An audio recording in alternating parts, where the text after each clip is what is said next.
Hillary Clinton, U.S. standing on precipice of losing democracy. Former U.S. Secretary of State and Democratic presidential nominee Hillary Clinton says the United States is on the brink of losing its democracy.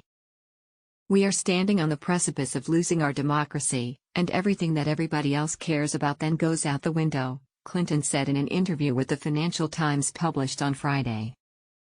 She went on to say that the most important thing for American democracy now is to win the next presidential election, and the alternative is so frightening that whatever does not help you win should not be a priority.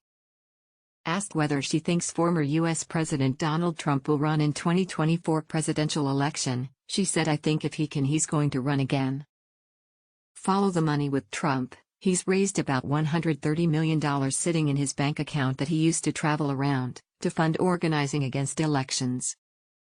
She also touched upon Trump's continued false claims that the 2020 presidential election was stolen from him through voter fraud and other irregularities, claims repeatedly rejected by the courts.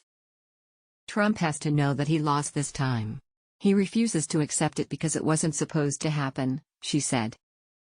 Clinton also predicted that President Joe Biden would run again in 2024, saying, "He certainly intends to run." However, she said that the idea that she would run for president after her 2016 losses, "He certainly intends to run."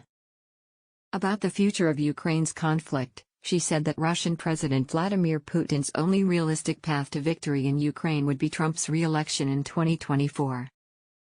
"If Trump had won in 2020, he would have pulled out of NATO, I have no doubt about that," she added. Trump was frequently critical of NATO countries during his presidency, often claiming that NATO members were delinquent in payments to the U.S. On Friday, the former president once again blamed the Ukrainian conflict on Biden, insisting that "If I was president, that would never have happened, and I got to know Putin very well and we talked about it. If the election weren't rigged and stolen, we wouldn't have had any problems with Ukraine being attacked viciously," he said. The Russian-Ukrainian war has now lasted more than 100 days, and Biden's administration has provided billions of dollars in military and humanitarian aid to the Ukrainian government and imposed harsh sanctions on Russia.